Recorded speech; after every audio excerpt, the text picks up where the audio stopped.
मी लहान असताना सायकली जे शिकल्या तर आमचे आजोबा आणि माझ्या एका मित्राचे वडील ॲम्युनिशन फॅक्टरीला कामाला होते. ते 5:30ला सुटून तिथं आले की आम्ही लगेच त्यांच्या सायकली घेऊ म्हणजे शिकत होतो. आणि मग शिकल्यानंतर काय झालं, एकदा असंच आम्ही सायकल घेतली आणि ह्याला गेलो, मुळा रोडने आहे ना होळकर बीचवर गेलो. होळकर बीचवर तेव्हा 6:15 झाले होते कारण आणि पहिल्यांदाच आम्ही तिकडे गेलो होतो एवढं सायकल घेऊ. तेव्हा मी 8वी-9वीला असेल आणि आम्ही त्या पुलाच्या काठावर थांबलो तिथं.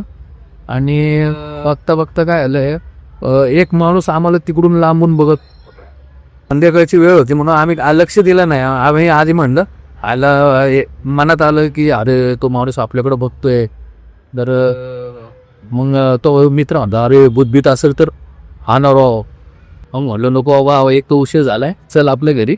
मग आम्ही तिथनं सायकली घेऊन निघालो आणि पुढे येऊन त्या भैयावाडीच्या इथं आलो तर तो माणूस आम्हाला रस्त्याच्या त्या साईडला दिसला, सेम म्हणजे तोच होता मंगी.